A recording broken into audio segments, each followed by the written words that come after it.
que acontecem em grande parte do Brasil. Vamos falar sobre esse assunto com o Pedro Duran, que vai trazer para a gente um raio-x do que está acontecendo no nosso país.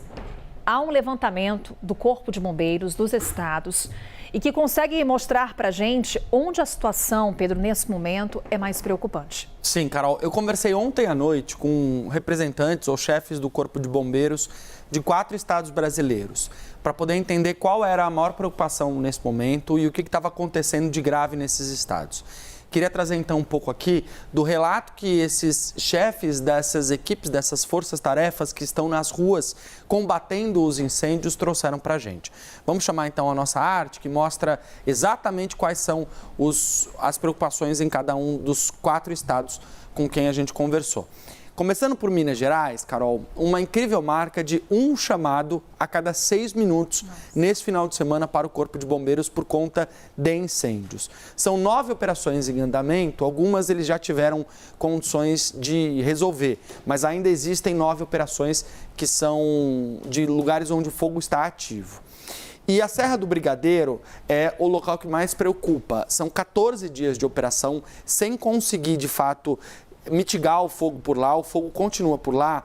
E a Serra do Brigadeiro, estava conversando, por exemplo, com o tenente Henrique César Barcelos, que é lá do Corpo de Bombeiros de Minas Gerais, e ele estava me explicando o seguinte, Carol, na Serra do Brigadeiro, o combate ao fogo é desafiador, porque é uma região com topografia íngreme e acidentada, que dificulta o acesso das equipes a alguns desses focos. Então, em certas áreas, só é possível combater o fogo por lá com aviões.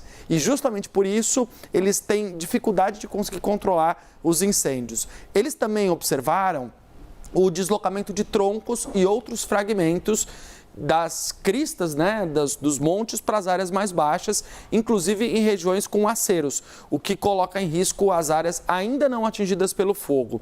E essa situação demanda um monitoramento contínuo, segundo o tenente Henrique Barcelos.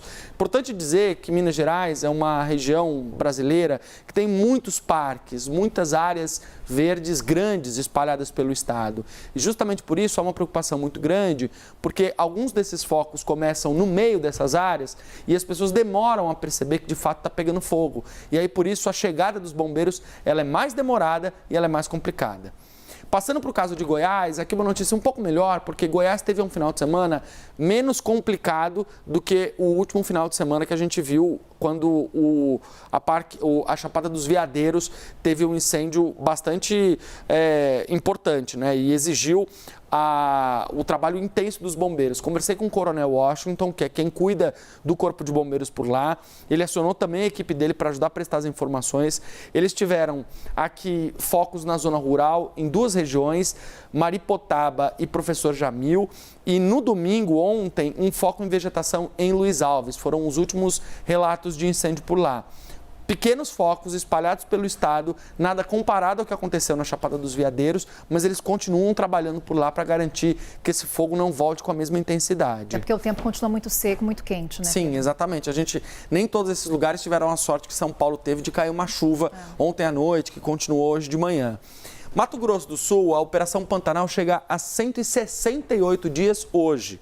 De fato, há ainda focos de incêndio por lá, os bombeiros num trabalho intenso de monitoramento e de combate ao fogo. Há muitos locais onde também o acesso é difícil, por isso o trabalho e a preparação deles. 7 aeronaves foram escaladas, essa que é a maior operação de combate a incêndio do Brasil, porque ela tem o apoio da Marinha, da Aeronáutica, da Força Nacional de Segurança Pública, de bombeiros de outros estados, como Sergipe, por exemplo, Rio Grande do Sul, que foram justamente enviados para lá para poder ajudar no combate ao fogo no Pantanal.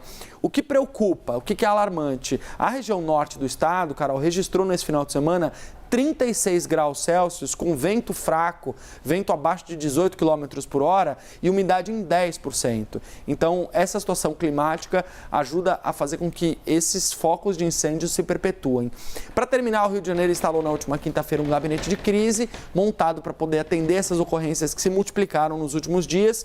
Foram 1.264 focos de quinta-feira até ontem. Então, os incêndios realmente explodiram por lá e há 17 ocorrências em andamento levantamento, pelo menos até ontem à noite, esse era o número oficial dos bombeiros. E no caso do Rio de Janeiro, adotando uma medida semelhante à de outros estados, o Rio de Janeiro também fechou os seus parques por conta do risco de incêndios. Exatamente. Há uma discussão sobre o que fazer com esses visitantes, visitas programadas. Em alguns lugares, as visitas não foram suspensas, mas novas visitas foram interrompidas. E no caso do Rio de Janeiro, a estratégia foi essa, garantir que esse espaço não seja acessado para não oferecer risco às pessoas e também aumentar o risco de um novo foco, porque a gente sabe que 99,9% dos incêndios registrados tem uma causa humana, ou são acidentais, como uma bituca de cigarro, por exemplo, ou são criminosos, como alguém que ateia fogo a uma região de mata, uma região rural de propósito.